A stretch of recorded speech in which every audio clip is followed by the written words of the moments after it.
Alabama, Let's Texas? start with Texas, Bama, and I'm gonna throw you an alley real quick. Is this an indication of Texas is back, or is this an indication of Alabama is on the beginning of a decline? I think that Alabama's been declining for some time, for like since they won the national championship with Mac. Yeah. Quite frankly, even with Bryce Young. Bryce Young's the best quarterback I think they had of those four. Yeah. And he couldn't get anything done with that team because they didn't have the wide receivers. Their defense wasn't the same. That O-line had regressed. So I think they're regressing. But at the same time, like, I'm not ready to do the whole Nick Saban has done thing because I don't think that's the case. I think he'll morph however he needs to morph to make that team good, even in his waning years. And I think he's a ball coach. I know Alabama fans don't want to think about him leaving yet, and I don't think he's going to leave, the next couple of years. I think he's a ball coach for life, and he really wants to just keep going until he can't anymore, due to health reasons. But I think Texas is back. I really do. And I think they are ready to go take on the SEC now. They have NIL money coming in. Sark has them playing well. He's got quarterbacks in the waiting, likely Arch Manning, but he's got Malik Murphy, too, who was a high recruit. They have really good weapons on the outside. Xavier Worthy. They have, I forget the tight end's name, but he caught for 114 yards. A.D. Mitchell from Georgia was phenomenal in that game. Yeah. Caught 2 back-breaking touchdowns. Yeah. The O-line owned what they needed to own. On defensive side, they bullied Alabama's big-ass O-line. They have 3 dudes that are over 350, and they got after them. They held up in the secondary. I think Texas is that team, and I think what it really comes down to is people with Quinn Ewers. He is that guy. He was the highest rated recruit ever in recruiting since recruiting rankings have been a thing. He's the highest rated quarterback recruit we've ever seen. It shouldn't be surprising what we saw him do. Right. 300 some odd yards, 3 TDs, 0 INTs. In my opinion, based on that win in Tuscaloosa, I know what Shadour's done. I know what Caleb has done. That type of Heisman moment should put him at the top of the Heisman race in week 2 at least. Now we're going to have to see him continue to do that. But he had a prime time showing, unlike we've seen at Texas from a quarterback since, Vince Young? Yeah. And I hope he keeps it up because he is a fun player to watch. And that's the biggest difference to me is Texas finally has leveled the playing field from a talent perspective, and they have a coach that has them playing at a high level in Sark.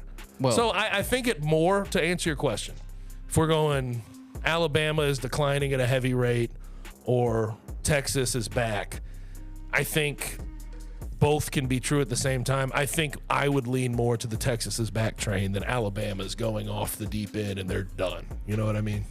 I've got some differing opinions here. And first off, we forgot Colt McCoy after Vince Young. So Colt McCoy, sorry. Is Alabama declining? I think Alabama has not been as good over the past couple years, but I also feel like that can flip quickly. I think they're still a 9-win, 10-win team this year. I'm not talking about this year specifically. I mean, obviously, I don't believe they're competing for a national championship this year. I don't think they're that caliber. And the reason why is not even, I know Jalen Milroe is kind of the obvious one to point at. They just don't have receiver talent. They don't. Like, Jermaine Burton was supposed to be that guy coming in last year. He has not been great. I know he caught 3 touchdowns on Saturday. 2 of them were called back. But Jermaine Burton's not a 1. Javius Bond is kind of a speed guy. Kobe Prentice was supposed to be the guy. Like in fall camp last year, his true freshman year, they were saying that he was going to be the next great Alabama receiver. That hasn't panned out. Like, they just don't have the dudes. I mean, when you're coming off of skill players in general, because I'm not a big Jace McClellan fan. I mean, he's solid. But I mean, they won big with guys like Damian Harris, who I don't think is like an But the elite peak of their powers was Mark Ingram, Trent Richardson, Derrick Henry winning Heismans. Yeah. You know what I mean? Like that. They're used to having Josh Jacobs. But even last year they had Jahmyr Gibbs, who was arguably the best running back in college football, but they did not have the weapons around him. Yeah. They do not have their biggest receiving But I guess that's my other point is, like, now you take away the running back talent in a bigger way with Jace McClellan. It's obvious. And it's noticeable. Yeah. I mean, their biggest receiving threat last year was probably Cameron Latu, their most consistent threat as a receiver. So I just think that they've missed on some guys. It's not that they haven't gotten talent in that receiver room. You go look at where all these guys' recruiting rankings are. They're all high. Studs. They just haven't panned out yet. And so I'm not ready to write Alabama off yet. I don't think you were saying that either. But on the Texas's backside, it's going to take more than one game to convince me Texas is back. I guess my point is, if there was ever a time over the years where we were going to say Texas is back, it's right now. Agree with that. I do not believe in Steve Sarkisian. Okay, that's fair. That's fair. But I thought he had his team well. He had them ready to go. But here's the point also that we do need to bring up. Guy like Steve Sarkisian, yeah, you can get guys prepped for an Alabama game at Tuscaloosa. Those guys are that speaks for itself. What does it look like when you play Texas Tech in conference? Yeah, exactly. And you just get into one of those knockdown dragouts in Lubbock, or I don't even know their schedule right now off the top of my head, but one of those games that you have to sort of build yourself up to play instead of the built-in emotion of playing at Alabama. And that's where I think we see what this team really is. Yes. What do they do in the weeks where they're not at the top? Because they played Rice last week, and they did not look good. Yeah. They didn't. Yep. Didn't look good for the majority of that game. But Rice may be better than we thought. Rice may be better than we thought, man. 2 OT win against Houston. Come on. Okay, but we're talking about a game. JT Daniels, GOAT. Yeah. GOAT conversation. Yeah, we're talking Heisman runner-up. We're talking about a game last week where JT Daniels was like in the first half, like 9 of 17 for 60 yards and 2 picks. Right. And Texas could not take over. Quinn Ewers did not look extremely sharp.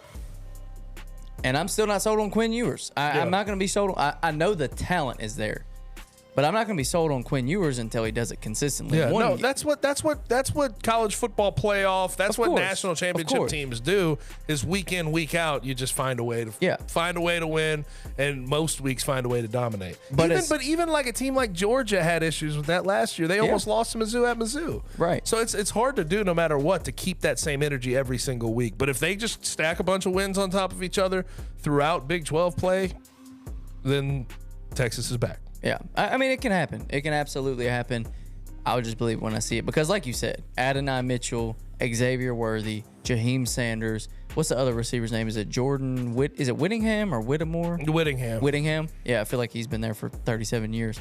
And I have to find this tight end's name because it's Jaheim Sanders. Is it Jaheim Sanders? Yeah, he's incredible. Are we sure it's Jaheim? I'm fairly certain. I'm fairly certain. If I'm wrong, I'm going to be pretty embarrassed. You said that with extreme confidence. I'm sorry. I have to call him out now. I think he went to IMG Academy. Jatavion Sanders. Jatavion. I was close. Yeah. I don't know where Jaheim came from, but Jaheim Bell, maybe. Jaheim Bell. That's 100% right. I got you. That's exactly what I was thinking. But yeah, they are extremely talented as far as weapons go, and they've got some younger running backs. Obviously, with Roshan and Bijan gone, but they've been impressive as well. Like they run hard. They run like Bijan and Roshan. Like they run hard. Yeah. And we'll see. We'll see how it all goes, but